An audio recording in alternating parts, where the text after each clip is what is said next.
Yun, what's up nga pala mga kalapatids, no? Update ko nga lang pala kayo sa ating mga alagang ibon, no? Na si Emerald at Kidlat, no? So tara, umakyat nga lang pala ako dyan mga kalapatids, no? Then umakyat ako mga kalapatids dyan para tignan yung ating dalawang kalapate, no? So ayan na mga kalapatids. Ito yung trapdoor, ito yung viewing area mga kalapatids na ginawa ko. Then ayun yung pugaran nila. Then ito nga, no?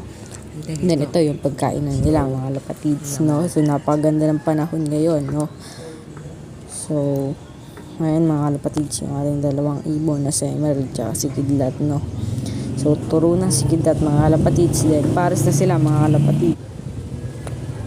Ayan, ito yung viewing area, nilagyan ko ito ng pagkain mga kalapatids para kung gusto nila kumain, dito sila pupunta, no? So, alam ko na gusto nila kumain mga kalapatids, no? So ayan mga kalapatids, then see you sa Emerald.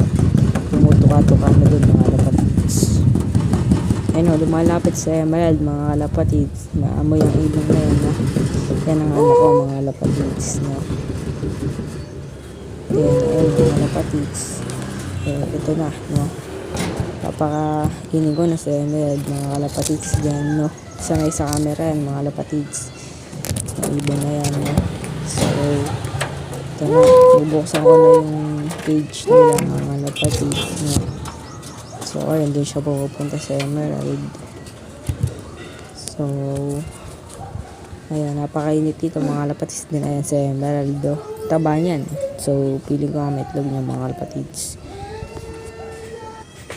Then ayun nga lang pala mga kalapatids na sa Emerald, napakakinis niyan mga kalapatids, no? So then ayan mga kalapatids, no? So ayan, balik tayo dito. Nagbigay ako ng patuka dito mga kalapatids. Dahil papalitan natin yung asawa ng Emerald mga kalapatids, no?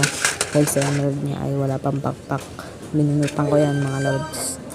So ayan. So ayan na yung asawa niya, lumalapit na. Sana lumapit na doon at pumasok na sa breeder, no? Sa kanyang asawa, no? So sana pumasok na. So ayan na, papasok na siguro to. Gutom na to.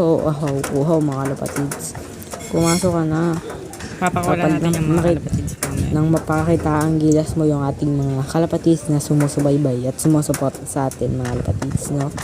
So ayan mga kalapatids. Ay, pumasok So dito. ayan, gustong uminom ng ating kalapate, ngunit hindi siya makapasok. Ayan, tingga pa sa kabila mga kalapatids siya pumasok, pero ayaw niya pumasok sa kabila. Kaya ayan mga kalapatids,